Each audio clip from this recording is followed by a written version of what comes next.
Muy bien. No, eso no ve muy bien, no, está chido.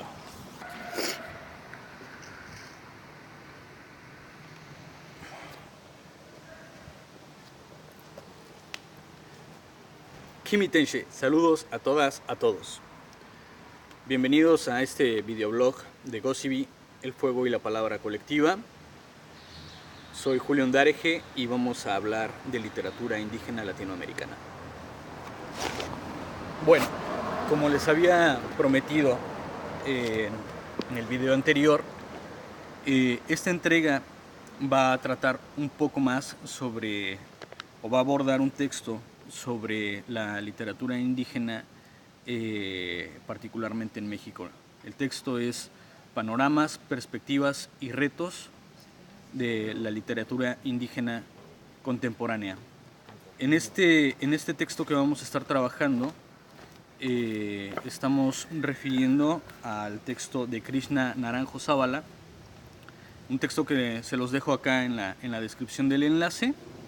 Y bueno, este texto tiene algunos elementos referenciales que podemos encontrar, digamos, similares, ¿no? En otros países de América Latina.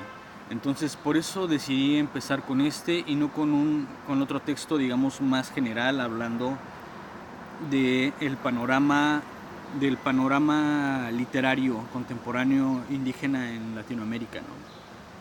El siguiente video va a ser tratando ya un texto también sobre esto.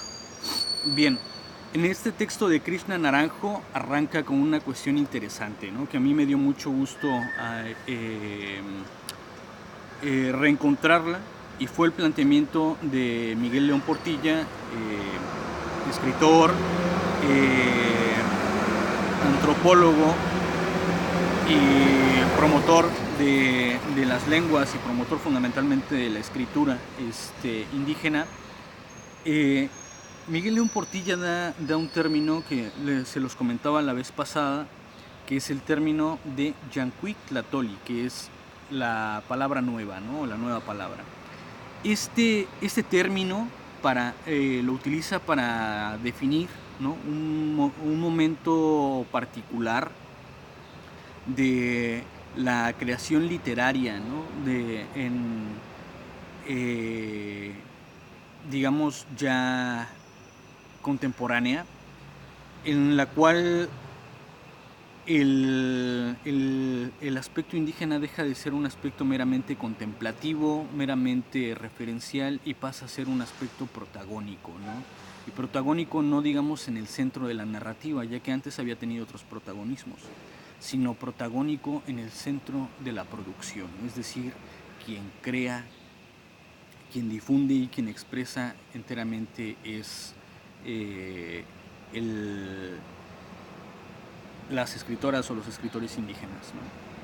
En esta parte tenemos que ser muy, muy claros. No es que no se produjera literatura antes, ¿no? O sea, hablábamos en el video anterior que la literatura indígena latinoamericana, o la literatura indígena en sí, existe, como existe la literatura griega, la literatura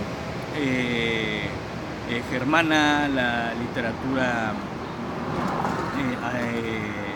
oriental, ¿no? La literatura árabe, etc. Y es porque posee rasgos y características propios, ¿no? Pero en estos rasgos y características propios que estamos tomando en cuenta, de los que estamos destacando, nosotros nos estamos yendo más a lo contemporáneo, los antecedentes. Krishna Naranjo, por ejemplo, hablemos un poco, ¿no? Krishna Naranjo, por ejemplo, nos empieza dando sobre los antecedentes de esta literatura indígena contemporánea. Y estos antecedentes, bueno, van desde muy atrás, ¿no? Es decir, que forman parte de una continuidad histórica, la cual no se ha detenido en muchos siglos.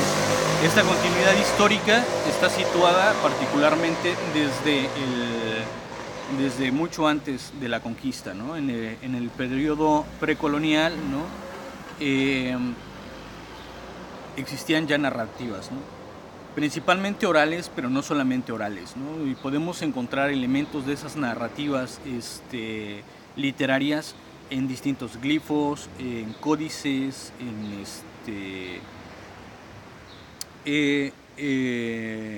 esculturas, ¿no? Y estos elementos se han mantenido. No eran homogéneos, no eran iguales en todas las culturas. Hablando de la literatura indígena en México, el grado de técnica con el cual se podía codificar o se podía transmitir los elementos de la literatura no eran iguales, ¿no? en todas las culturas. De igual manera en el resto de América Latina, ¿no? Hay diferencias, y en algunas donde los elementos técnicos no son tan desarrollados, hay un desarrollo importante del aspecto de la oralidad, ¿no? Bien, eso digamos en cuanto a los antecedentes precoloniales, ¿no? Durante la colonia o posteriormente a la conquista, nosotros tenemos que situar que en este contexto se da una búsqueda por tener ciertos relatos que acompañen la interpretación política. Amigo. Sí. ¿Me sabría decir usted la seccional segunda? Sí, San José. ¿Cuánto falta? 4 cuadras, amigo. ¿Para allá? Sí. Gracias. Bien. ¿No hay otro más cerca? No. ¿Cuál es esa? San José, 4 cuadras a la derecha y luego a la derecha. San José, 4 cuadras y luego a la derecha.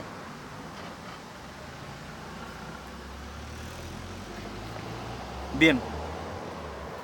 Un compa acá. Bueno, vamos a continuar. Esto es por grabar en la calle. Vamos a seguir hablando. Estábamos entonces en los aspectos de los antecedentes de la colonia, ¿no? Y esto es bien importante porque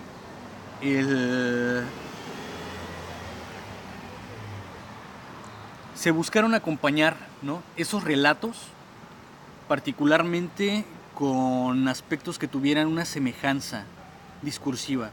Entonces se buscaron mucho los elementos de la creación, los relatos, digamos, que pudieran amalgamarse con el planteamiento bíblico cristiano, ¿no? Cuando se logran acuerpar algunos de estos relatos que permitieron afianzar la conquista ideológica, no se dieron cuenta, ¿no?, que también se daba un proceso de resistencia paralelo, ¿no? Krishna Naranjo en su texto no aborda mucho esta parte, pero nosotros sí tenemos que ser muy claros en la distinción de que no solamente se nos impuso una forma de pensar, sino que al intentar imponernos una forma de pensar, nosotros modificamos, resignificamos el discurso y se adoptó con gran parte de nuestro pensamiento. Hubo pérdidas, sí, pero también hubo una continuidad histórica, ¿no?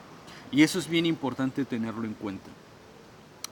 Bueno, posterior al periodo colonial, podemos empezar a ver, digamos, ya en el periodo de la independencia y la configuración de los estados-nación, otro aspecto que Krishna Naranjo en su texto lo sitúa como el periodo de mayor pérdida, ¿no?, de identidad, no solamente durante la independencia, ¿no?, sino entre la independencia y la Revolución Mexicana y la estructuración de la maquinaria institucional. Krishna Naranjo lo sitúa ahí, ¿no? Sitúa que hubo un momento donde se pretendía la homogeneización de de la identidad, en una misma identidad nacional mexicana. No éramos indígenas nahuas, mixtecos, zapotecos, mazahuas, otomís, matlacincas. No, éramos todos mexicanos, a secas, ¿no? Que eres mexicano. Bueno, en esa complejidad empezamos a distinguir algunos aspectos, ¿no? Es cierto, hay un proceso de homogeneización de la identidad, pero no es un proceso general, drástico, determinante, forzado en todos los aspectos. No, es más de carácter institucional, ¿no? La mayoría de las comunidades y de los pueblos siguieron operando independientemente de lo que pasaba en las instituciones, ¿no? En muchas ni siquiera habían instituciones, ¿no? Había cierto contacto, ¿no?, con los elementos institucionales, pero pasaron décadas, ¿no?, incluso más de un siglo desde que se fundó México, para que muchas comunidades tuvieran una participación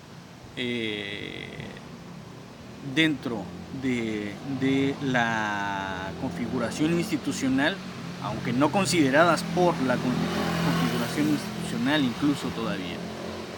Esa cuestión lleva a Krishna Naranjo a situar, perdón por acá estoy moqueando las esporas, ¿no?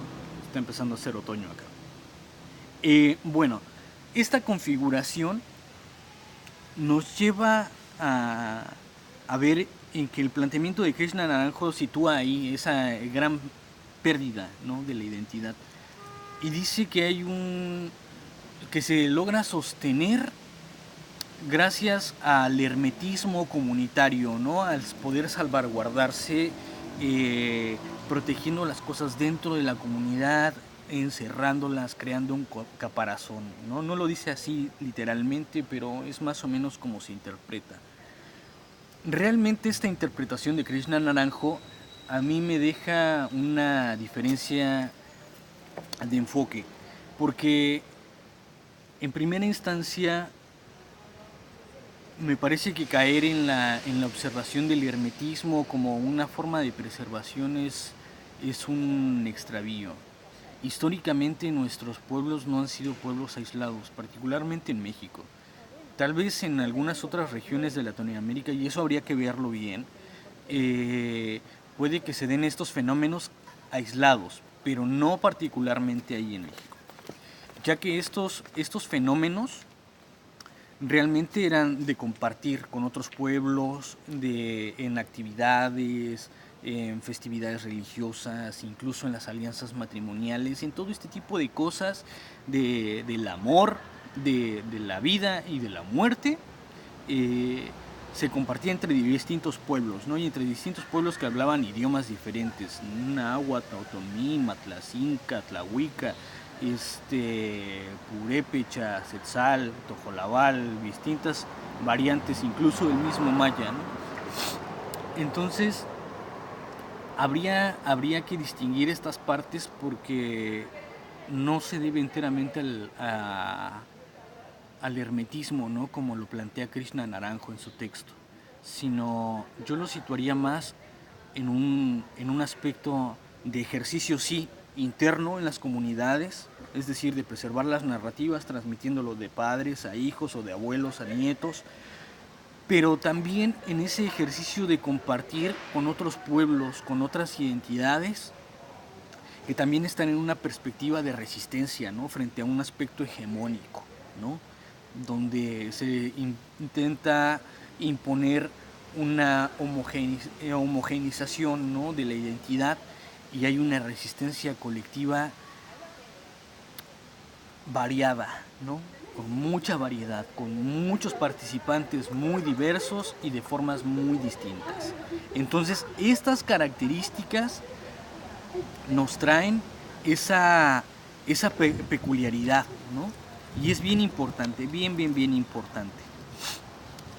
Ahí es donde yo tendría una clara diferencia con lo que plantea Krishna Naranjo. Otro aspecto en lo que también tendría cierta diferencia es cuando ella menciona en el texto, les recuerdo nuevamente, el texto se lo vamos a dejar aquí en la descripción, en el texto está planteando que el tema indígena está ausente de las narrativas que se están planteando institucionalmente y en las contestatarias, las que van remando contra el poder, ¿no? Por los derechos populares, etcétera. Dice que quedan ausentes, ¿no? Durante gran parte del siglo XX. Lo cierto es que no es tan así, ¿no? O sea, incluso previo podemos ver en el trabajo de Juventino Rosas, fue un músico, compositor de El Vals sobre las Olas, un vals reconocido internacionalmente, murió muy joven, y Juventino Rosas es de origen otomí. Y él, en un tiempo donde había un encantamiento tremendo debido a la producción artística que había en Europa durante el Porfiriato, particularmente en Francia, había una recepción muy grande de lo que se producía allá, y Juventino Rosas llega a plantear una cosa impresionante, ¿no? Llega a decir, ok, no están bueno, no lo dijo así, pero llega a plantear que se están produciendo los vals, se están produciendo determinadas formas de música, y él apropia eso y le da una característica propia con esa lectura en la cual se formó desde pequeño, ¿no? Con esas interacciones comunitarias que permitieron dotarse, ¿no? de esos elementos de visión. Y entonces Juventino Rosas llega a crear un vals completamente diferente, ¿no? Donde acuña otras formas muy particulares, ¿no? de crear arte. Entonces retoma elementos de la técnica europea y les da una configuración propia. Ahora bien, eso incluso fue un aspecto institucional, fue muy bien visto por las instituciones, etcétera, difundido y demás. En la producción contestataria podemos nosotros ver en los murales de Diego Rivera, de José Clemente Orozco, de toda la época del muralismo, donde el tema indígena no solo aparece, sino que tiene una carga protagónica, ¿no? Poderosa, importante, impactante. Los indígenas estamos gritando a través de los murales nuestra realidad. Y después también se pueden ver en aspectos literarios, como en el aspecto de la obra de José Revueltas. Entonces no podemos pensar que están ajena a la realidad indígena porque a la producción artística y a la producción literaria está presente. Y en algunos momentos es protagónica. Lo que sí diferencia o varía es qué tipo de protagonismo, ¿no? Y este protagonismo no es como el protagonismo de quién lo está haciendo, ¿no? Algo a lo que me refería hace un rato. Entonces, esta parte hay que verla que en primer lugar, ¿no? La continuidad histórica, que no es lo mismo que preservación. Preservación puede ser a través de una reserva natural o de un zoológico, ¿no? En cambio, la continuidad histórica habla también de otros desarrollos, de diálogos, etcétera. Esa continuidad histórica se da en diálogo con otras configuraciones culturales, con la configuración cultural mestiza o con la identidad de la mexicanidad. Se da ese diálogo, ¿no? Y es un diálogo a veces de hermanos y a veces de resistencia. Entonces por eso se hace presente ahí, pero no es tan patente. Krishna Naranjo después logra un aspecto donde coincidimos muchos, ¿no? Que el momento más clave o determinante de la literatura indígena latinoamericana está situado en los años 80 a inicios y de ahí más adelante, ¿no? No da una razón estricta, no busca un porqué, simplemente lo sitúa ahí. Y habría que ver, yo creo que una de las características más determinantes para que en este momento haya sido, tiene que ver con un aspecto de respuesta a un periodo neoliberal donde el despojo de la identidad venía durísimo, porque era un despojo de la identidad acompañado del despojo de todos los recursos naturales y físicos, ¿no? Es decir, también del recurso de la fuerza de trabajo era despojado de las comunidades. Entonces se les privó de agua, se les privó de los recursos madereros, de la producción agrícola, de gran cantidad de cosas. Y que a la par incluso se configuraba con ciertos aspectos de que habían programas sociales, etcétera, pero era como darte unas semillas de maíz para sembrar mientras nos estás dando tu agua, ¿no? O cuestiones así que hay otros estudiosos de la época que lo critican con mayor agudeza, ¿no? Yo no podría dar en este momento una crítica tan profunda como lo merece ese aspecto, pero la situación económica era dificilísima en las comunidades. Entonces, un periodo, tanto el pre-neoliberal como el neoliberal, fue un periodo de desmantelamiento, de despojo de las comunidades, y se dio un proceso durísimo de resistencia de las propias comunidades.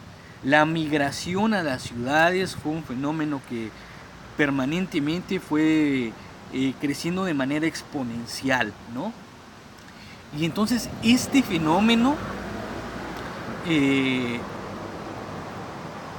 donde algunos pensarían que mierda, ahí está el momento donde se va a extinguir definitivamente las comunidades, no, fue el momento donde hubo más resistencia, ¿no? La gente añoraba con tanta delicia el regresar a las fiestas de sus pueblos, ¿no? Todo el año pensaban en eso, en volver a encontrarse a la familia, volver a comer la comida, tener todos esos momentos maravillosos, compartir, ¿no? Las historias de los que les pasaban, las historias de los abuelos, etc. Maravilloso aquel momento. Y la gente lo añoraba, ¿no? Lo sigue añorando, ¿no? Ese momento de las festividades populares y los momentos donde se sitúa de nuevo el auge comunitario a través de la fiesta, a través de las tradiciones, etc. Entonces, estas características se situaron como modos de resistencia, ¿no? Como modos de resistencia que permitieron conservar la lengua, conservar las narrativas, pero además generar otros diálogos, ¿no? Generar otros diálogos que, bueno, en otro video estaremos hablando más del diálogo intercultural, pero es importante mencionarlo, que estos diálogos permitieron el dotarse también de otras herramientas para poder expresar lo que uno sentía. Y entonces el resurgimiento, bueno, y también para otras formas de organización, ¿no? Entonces el resurgimiento de la narrativa indígena se da en ese contexto, en esos años donde hay una reorganización política, pero también una reorganización cultural, ¿no? Donde hay un mayor esfuerzo, ¿no? Digamos que en algunas tradiciones no eran tan esplendorosas o tan costumbristas como antes, porque se venía ya en la carencia, ¿no? De vivir en la ciudad, tener que viajar a la comunidad, etcétera, en una situación difícil, pero situado ahí.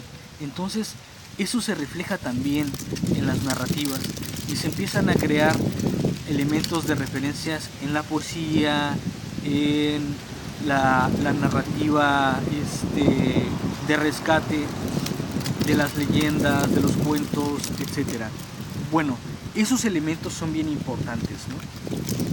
Y entonces lo podemos situar ahí, en esos años, en los años 80, probablemente finales de los años 70. Hay una propuesta bien interesante que vamos a trabajar en el próximo video.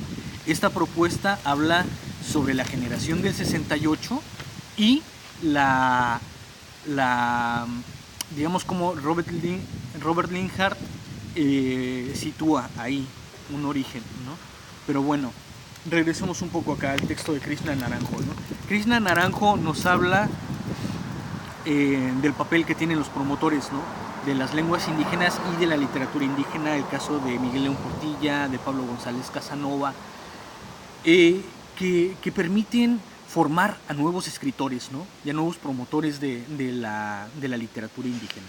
Y eso es muy importante para este periodo y los periodos consecuentes, ¿no? Nos habla también ya del papel de algunos escritores indígenas, nos habla particularmente de Natalio Hernández, y el ejemplo de otros escritores nahuas, mixtecos, zapotecos, del cuarma ñato Fausto Guadarrama López. Y bueno, caracteriza de manera clara que este momento histórico está situado en términos literarios fundamentalmente en la poesía, ¿no? Y bueno, es un aspecto que está muy cercano a la oralidad, ¿no? Uno donde los creadores pueden sentirse tanto más cómodos, no sé si más cómodos, pero digamos que pueden hacer un uso más potente, ¿no? De este recurso literario que es la poesía. Habría que distinguir otros elementos también, ¿no? Que es... Hola. Habría que distinguir otros elementos que es, digamos, cómo se dieron estas configuraciones, ¿no? En los años 90 también tuvo un protagonismo importante la narrativa indígena. En el ámbito institucional se crearon premios, se crearon algunas instituciones para generar galardones, promover la literatura indígena, pero en el ámbito no institucional también de manera muy clara se crearon relatos contestatarios, ¿no? Discursos contestatarios en lenguas indígenas que venían trabajando ya un aspecto diferente de la identidad, ¿no? Es decir, hacer visible algo que no era visible. Eso, digamos, en los años 90, tiene una carga, siempre ha tenido una carga política, ¿no? Pero ahora la tenía como un aspecto más central, ese discurso contestatario. En los años, ya propiamente, ¿no? En los años de la vuelta de siglo, ¿no? Digamos, en el transcurso de los 90 y la primera década del 2000, empiezan ya a verse también otros momentos de la literatura, ¿no? Es decir, de la literatura indígena, claro. Empiezan a verse ya estos aspectos donde la literatura indígena tiene otras características, ya no haciendo uso exclusivamente de la poesía, y ahora el cuento está muy presente, la leyenda, y empieza a trabajarse un poco la novela. Pero además también quienes escriben, ¿no? Y entonces hay un papel cada vez más importante que, particularmente tras esa vuelta de siglo y esta segunda década del siglo XXI,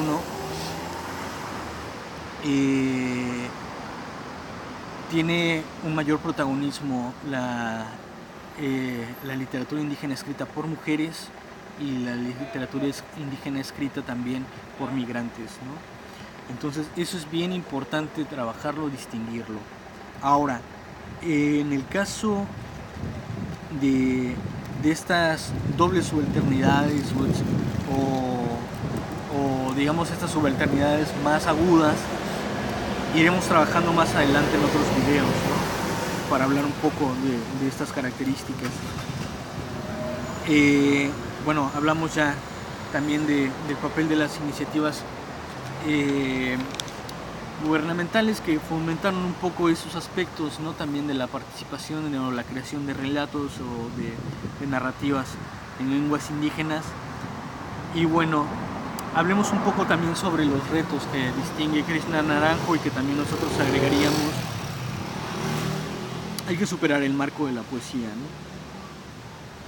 El marco de la poesía, si bien es un recurso importante, un recurso que bien empleado deja mucho para poder transmitir por parte de nuestras lenguas originarias y por parte de nuestro pensamiento, pero también hay que hacer uso de otros recursos, ¿no?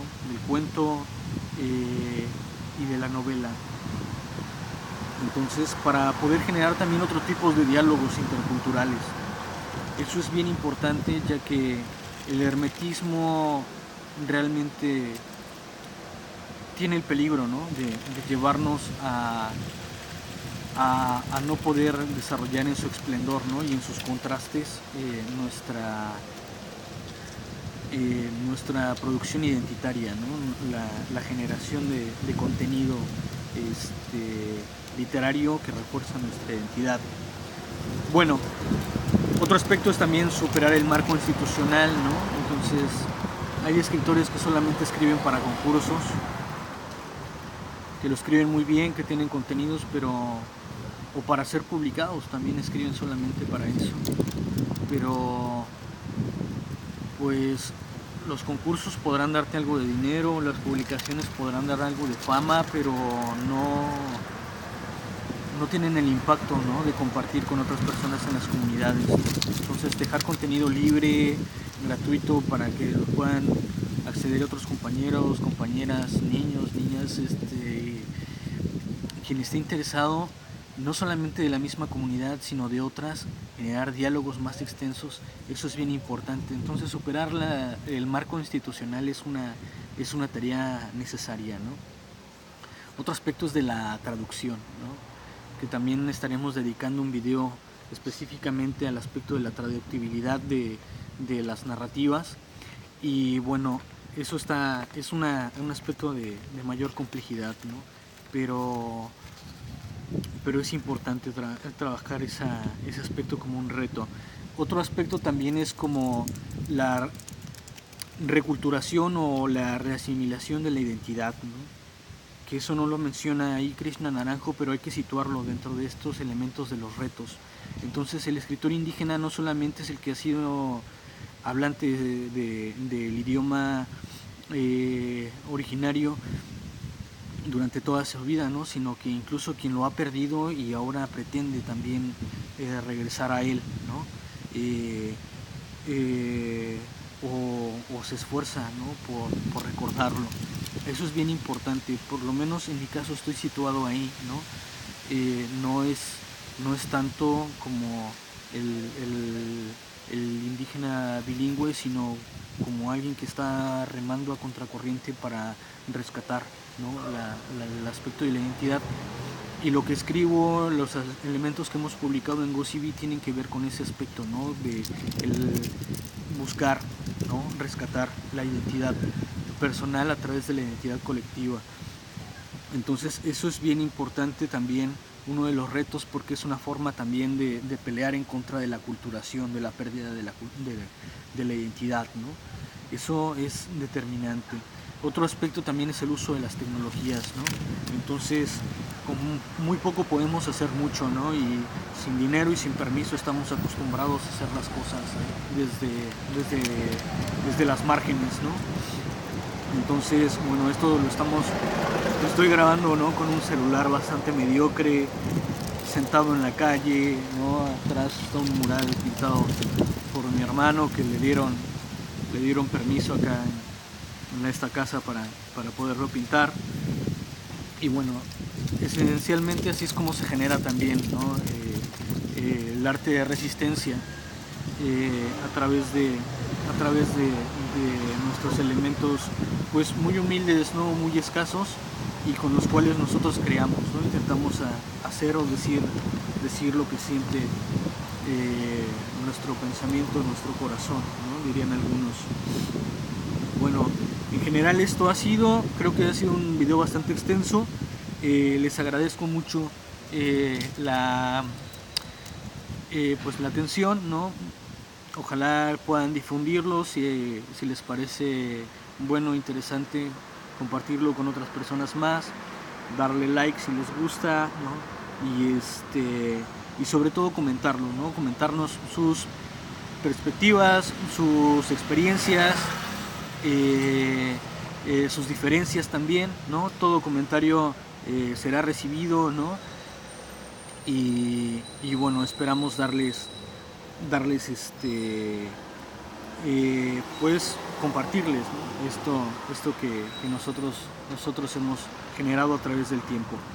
Bueno, eso es todo. Les dejo en el video los contactos de el correo electrónico de Gosibi, nuestro blog, mi Instagram. Y bueno, las fuentes, ahí está el documento de Krishna Naranjo, por quien lo quiera leer, ¿no? Y debatir también, defender, etcétera. Bueno, ahí está presente. Y eso sería todo. Poki Tenshe. Chao.